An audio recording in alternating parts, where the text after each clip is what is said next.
बरतानिया, फ्रांस और इटली के मशहूर पाकिस्तानी नयाद बिजनेसमैन सरदार ज़हूर इकबाल से मिलने पेरिस में उनके हेड ऑफिस पहुंचे।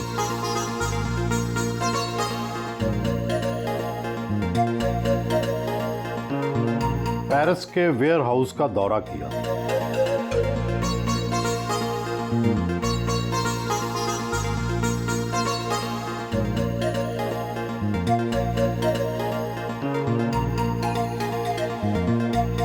चावल, दालों और मसाला जात की पैकिंग का प्रोसेस देखा।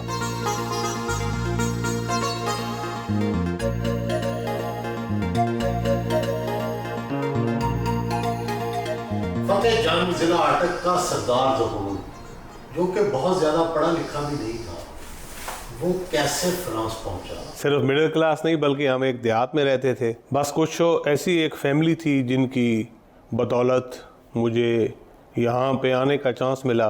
तो वो आते थे पाकिस्तान, मैं उनको जाता था रिसीव करने के लिए अपने दोस्त के साथ, जो बाद में मेरा वो ब्रदर इन लॉ भी बना। तो हम जाते थे, उन्होंने मुझे ऑफ़र की कि आप फ्रांस आ जाओ। उनको ये लगा, उस वक्त मेरी बड़ी अर्ली एज थी, 15 साल का होऊंगा, 16 साल का। किस क्लास में पढ़ते थे? जी मैंने मैट्रिक तक पढ़ा है। अच्छा, उसके बाद नहीं पढ़ा? उसके बाद नहीं। फिर मैं बड़ी अर्ली एज में मैंने यानी कि जो बिज़नेस हमारा है उसकी उस वक्त मैंने बुनियाद रखी थी। पाकिस्तान से मेरी 14-15 साल उम्र थी जब मैंने पहली किराने की शॉप फतेह जंग में बनाई। डंकी लगाकर यहाँ पहुंचे या बाकायदा वीज़ा लगवाया था? मैं जी वहाँ पे फर्स्ट टाइम जब आया तो मेरे पास फ्रांस का 3 दिन का वीज़ा था। तो उसमें एक बड़ी इंटरेस्टिंग स्टोरी है कि जब मुझे इन्होंने ऑफ़र की तो उस वक्त पासपोर्ट बड़ी मुश्किल से बनते थे। पासपोर्ट बनवाने के बाद कि जब मैं सदर में गया टिकट लेने के लिए, तो मैंने ये समझा था कि पासपोर्ट जब बन गया तो बस हमने चले जाना है। तो उनको जब मैंने अपना पासपोर्ट दिया और वो दूसरे साथी जो मेरे साथ थे उनका, तो उसने पासपोर्ट के जो पेज हैं उनको आगे पीछे करना शुरू किया। तो मैंने कहा जी आप क्या भाईजान देख रहे हैं? उस वक्त यानी कि पासपोर्ट को राइट साइड पे यानी कि उसकी राइटिंग होती थी हाथ से। तो मैंने कहा मेरा नाम और एवरीथिंग इज़ जो है वो फर्स्ट पेज। तो वो मुझे कहता है नहीं जी मैं फ्रांस का वीज़ा देख रहा हूँ। मैंने कहा भाईजान मैंने फ्रांस नहीं, मैंने पेरिस जाना है। आपको ये पता नहीं था फ्रांस और पेरिस में क्या फर्क? मुझे ये फ़र्क नहीं पता था। आपने फ्रांस जाना है तो लिहाजा आपको वीज़ा चाहिए फ्रांस जाने के लिए। तो मुझे खैर शर्म भी आई यार कि ये तो थोड़ा गलत हो गया। बहरहाल मैंने उसका शुक्रिया अदा किया। मैंने कहा फिर अभी कैसे होगा, किस तरह करना है? शॉर्ट स्टोरी के उसने कहा कि आप एम्बेसी जाएं। हम एम्बेसी गए। जब हम एम्बेसी गए तो उसने हमारे ऊपर सवाल जवाब शुरू किए। तो वो कहता है जी आपकी बैंक स्टेटमेंट कहाँ है? मैं कहा हमारा अकाउंट ही नहीं है तो बैंक स्टेटमेंट कहाँ से होगी? दोस्तों की मालूमात के बाद हमें वो एक बंदा मिला जिसने हमें वो फैसिलिटेट किया और उसने वीज़ा लगवा कर दिया। और 3 दिन का वीज़ा था मेरा और 1 महीने का वीज़ा था हॉलैंड का, लेकिन 3 दिन का ट्रांजिट वीज़ा था फ्रांस का। तो बस उसी 3 दिन के वीज़े के ऊपर हम आए और यहाँ आकर हम टिक गए। यहाँ आपने बिजनेस एम्पायर कैसे खड़ी कर ली? आपका फ्रांस में, यूके में, इटली में आपकी एक्सपोर्ट है, इंपोर्ट है। पाकिस्तान से राइस मंगवाते हैं, आटा मंगवाते हैं, स्पाइसेस मंगवाते हैं।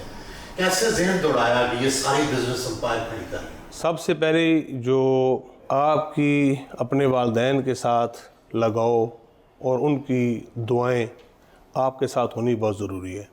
मेरे जो वालिद साहब हैं, हम 3 भाई हैं, तो मेरे वालिद साहब जो थे वो मुझसे ज़्यादा प्यार करते थे। मैं उनके साथ बैठता था, उनके साथ खाना खाता था। वो जब तक घर ना आए मैं उनका इंतज़ार करता था खाने पे। बल्कि हमारे गांव में हमारी जो बैठक थी जिसे हम हुजरा कहते हैं, वो एक गांव में सबसे ऊंची जगह थी। तो वो सामने से जब गाड़ियाँ आ रही होती थी ना, तो जो गाड़ी अच्छी आती थी मैं उनसे कहता था हाँ जी एक दिन आप इस तरह बैठक में बैठे होंगे तो मैं बैर जाऊँगा, वहाँ से मैं बहुत सारे पैसे कमाऊँगा, फिर मैं आऊँगा और आप यहाँ बैठे होंगे तो मैं गाड़ी लेकर आऊँगा, इस किस्म की गाड़ी लेकर आऊँगा।